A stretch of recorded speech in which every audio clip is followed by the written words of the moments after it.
Hello guys, welcome to another section of Azure Nigeria User Group.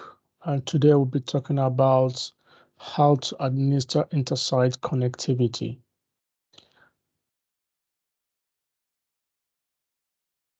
So today we'll be covering VNet peering, VPN gateway, express routes, and Visual 1.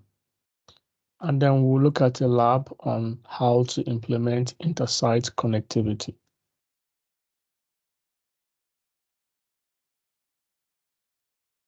We'll look at configuring a VNet peering.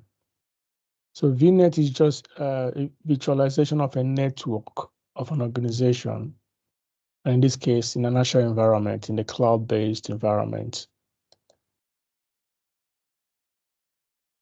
I will look at determining VNet peering uses, determine gateway transit and connectivity needs, and next we'll look at VNet peering, and further look at service chaining uses, and then we would give a demonstration on VNet peering, and then we'll look at resources and some summaries.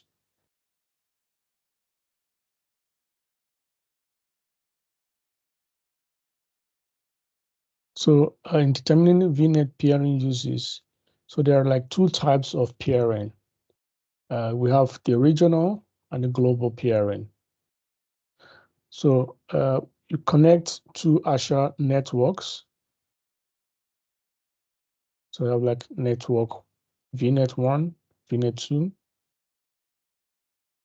You can now peer across subscriptions and tenants. So this one of the offerings Microsoft gives you to peer across subscriptions. So a subscription is just the environment, the access you have that allows you to build things on Azure environments. And then the tenant is just the environment that is specific or given to you by Microsoft Azure to run your application on Azure environments. And then peered networks use the Azure backbone for privacy and isolation. So what does that mean is that your configuration, your network setup, your infrastructure is only secured and only for you. And that means that there's no interference with other networks or other traffics on the internet. And also VNet peering is easy to set up. So basically it has seamless data transfer, and it works well for enterprise environment, enterprise companies that would like to have a rigid or well-tight, high secured network.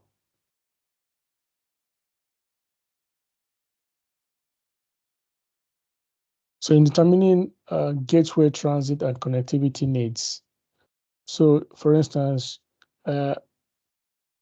firstly, gateway transit allows paired visual network to share the gateway and to get access to the resources. No VPN gateway is required in the paired visual network. And a default VNet peering provides full connectivity. So you have a VNet A and VNet B, and then you have resources configured within your environment.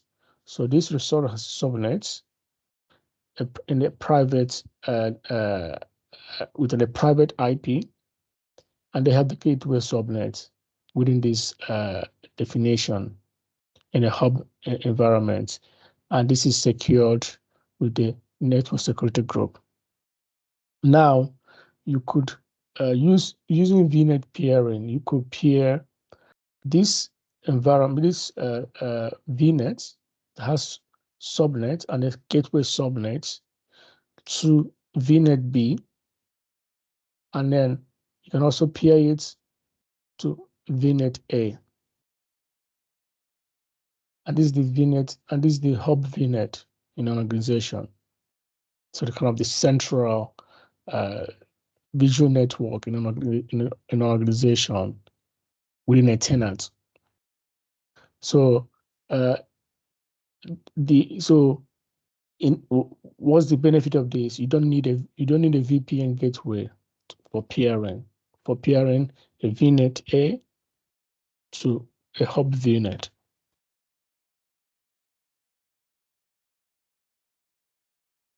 And likewise, the good thing is that the IP address spaces of connected networks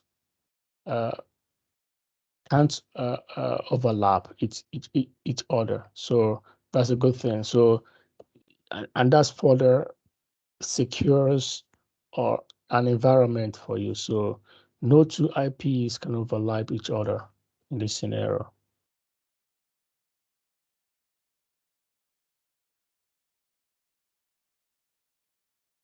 Yeah. So this kind of a demonstration on how to create VNet peering. So we can connect visual network with visual network peering. So using the Azure portal. So you have a visual network, you have a peering link, and you have a traffic to remote visual network. So you have to put it on allow. And then further, you need to allow traffic forwarded from remote visual network. And then further, you put none for visual network gateway. And then you can now submit it. Then you get a basic VNet peering. And so basically you have allowed visual network access settings, and then you can also configure forwarded traffic settings as well.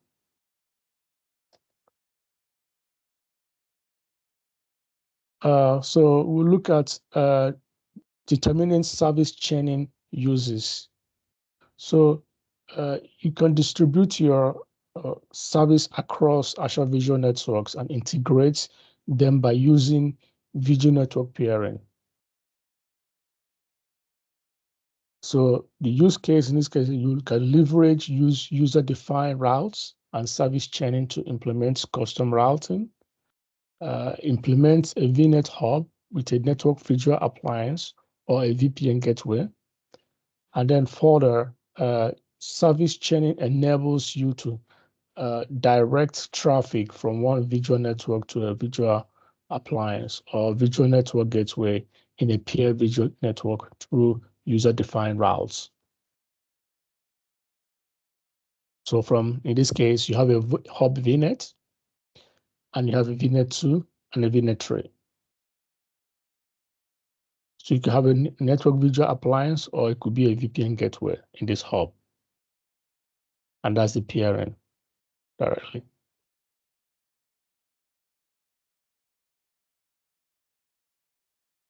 So next, we'll look at demonstration on VNet peering. We'll look at a VNet peering on the first visual network. We'll look at a VPN gateway. We'll look at how to allow gateway transit. And then we'll look at how confirming VNet peering on the second visual network.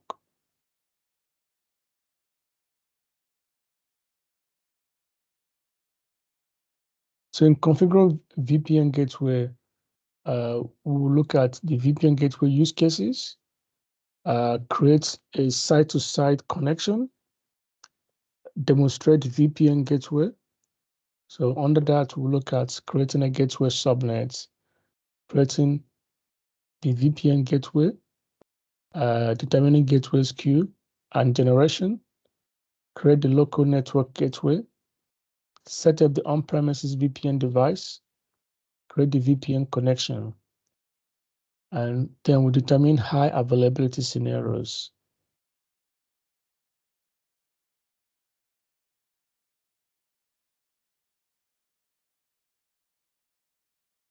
So you ask, what is a VPN gateway? So a VPN gateway is like a virtual private network, so which is used in an enterprise environment. So organizations, when they want an access, or they want an individual or an application, external application to access their network, they have a VPN they set up to allow that allows them to do whitelisting And within that, they could define a kind of a tunneling in which you could your device would have to adhere to or to use a set of IP range in order to access the environment. And if you could not access, and if you cannot go through that VPN filtering, then you cannot access the environment. So in this case, in Azure, we have VNet 1 and VNet 2. So we have like VNet to VNet. And they have a point to site. So if a point to site is like your computer, a laptop or a laptop that is connected to physical servers network that is in a physical server of an enterprise or an organization. I also have like a site to site, so local on-premises networks. So VNet to VNet connection connects Azure Vision networks. So that's VNet peering or custom or point to site. So user connections connect individual devices to Azure Visual networks. And then they have like site-to-site connection that connects on-premises data centers to Azure Visual networks.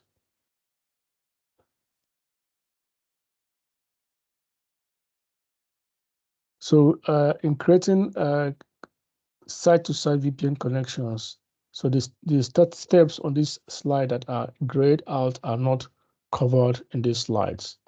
So we can walk through the slides, walk through these tutorials for you. So you have like the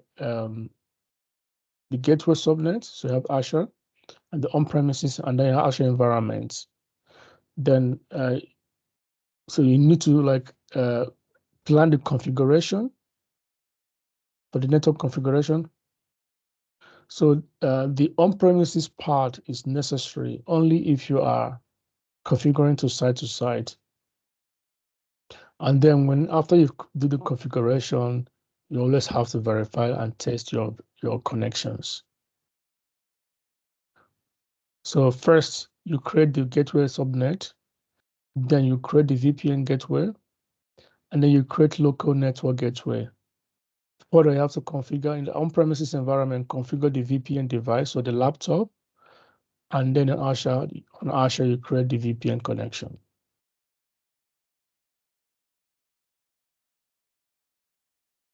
So we look at a demonstration of VPN gateways. So we explore the gateway subnet blade, we explore the connected device blade, and then we explore adding a visual network gateway, and then further we explore adding a connection between the visual networks. So when you create your gateway subnet, gateway VMs are deployed to gateway subnet and configured with the required gateway settings. So you have the gateway subnets here. I have a name given for it. They have the private IP range, address range, and then you define the gateway subnets with a kind of CIDR block, say /28 or /27. The most important thing is you never deploy other resources, for example, additional VMs to the gateway subnet.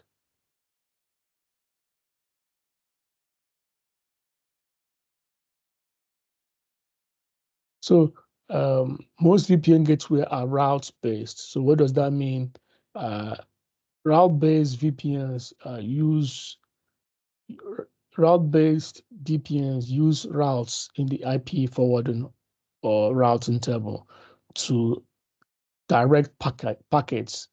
Route-based has support for IKV2 and can use dynamic routing protocols. Policy-based VPNs encrypt and direct packets through IPsec tunnels based on the IPsec policies defined.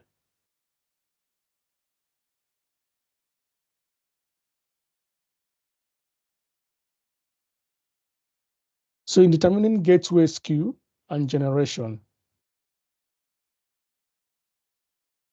So this table is just a sample of SKUs that are available.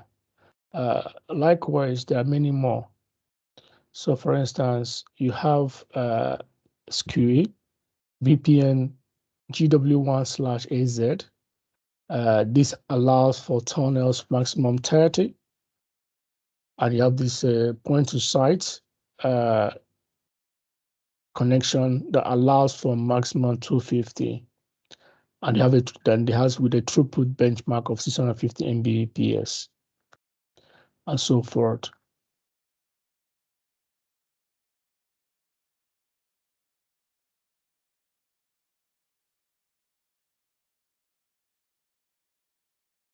So further, we have the creating the local network gateway. So you create a local network gateway, you define the name, you define the endpoint. So in this case, IP address. You give the IP address and then address space. You give the site a name by which Azure can refer to. So that's this. And you use a public IP address or FQDN for local network gateway endpoint. So in this case, we use an IP address. And then you specify the IP address prefixes that will be routed through the gateway to the VPN device.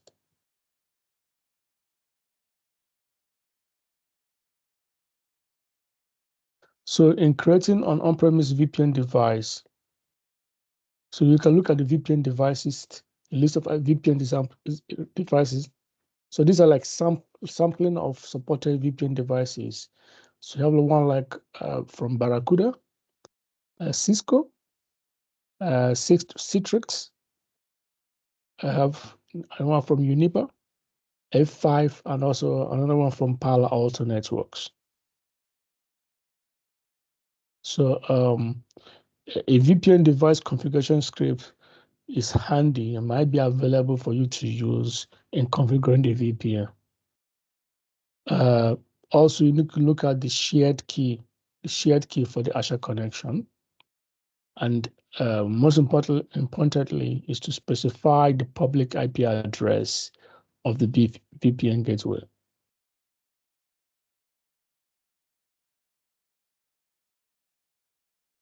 Once your VPN gateway is created and the on-premises device is configured, create a connection object. Then configure a name for the connection and specify the type as site-to-site. Select the VPN gateway and the local network gateway, and then enter the shared key for the connection. Further, we'll determine high availability scenarios. So Azure VPN gateway, on-premises VPN 1, and have an active mode. So you have to enable active mode for higher availability. So you have a VPN gateway for VM1 and to VM2, on-premises VPN and on-premises VPN for connectivity, interconnectivity. So this is just like an example of a highly available cross-premises and VNet to VNet connectivity. Next, we'll look at ExpressRoute and Visual One. So we look at ExpressRoute use case and determine the ExpressRoute capability, coexist site-to-site and ExpressRoute, compare Intersite connection options, and we determine Visual One's uses.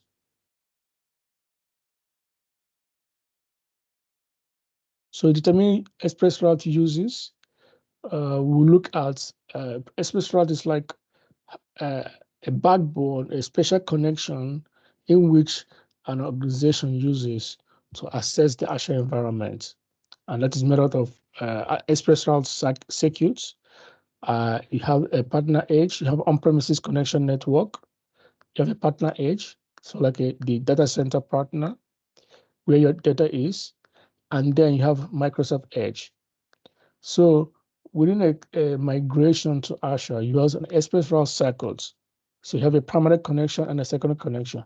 There you can connect on-premises data center environment to the Azure environment. So express routes are useful to, if you want to connect private connection, if you want to enable or have private connections between your on-premises network and Microsoft data centers. Connections do not go over the public internet and partner network. And it's offered for secure, reliable, low latency, high-speed connections.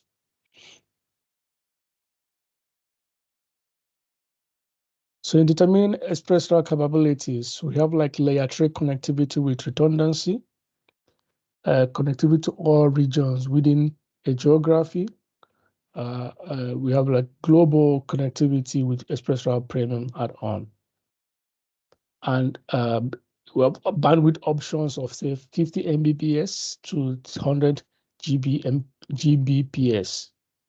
And they have different billing models. So for instance, unlimited, metered, and premium offerings. So in coexist site-to-site and express routes. So two gateways, so a VPN and express route can be enabled on the same gateway subnet by using, you can use like PowerShell to do that, to enable that. And so you have like use a site-to-site VPN as an secure failover path for express route. You can use site-to-site VPN to connect to sites that are not connected with express routes. So you have like, you can notice you have two VNet gateways for same visual network.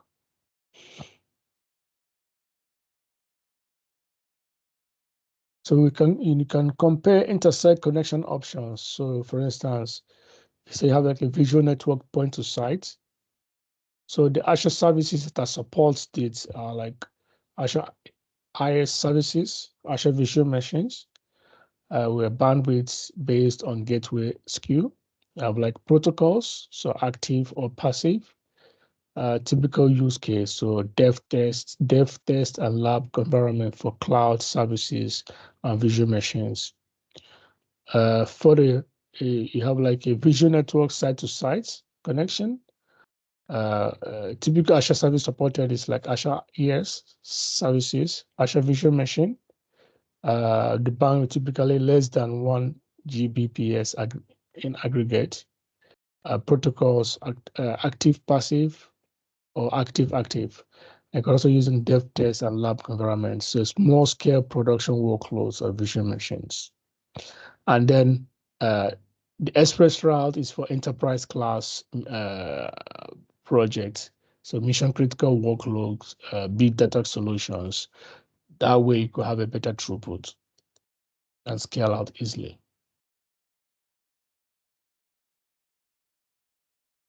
So determining visual one use cases. So visual one use cases, the good thing is bring together site-to-site, point-to-site, and express routes. As also integrated connectivity using a hub and spoke connectivity model. Connect visual networks and workloads to Azure Hub automatically. It visualizes end-to-end flow within Azure. Two types, so you have basic and standard.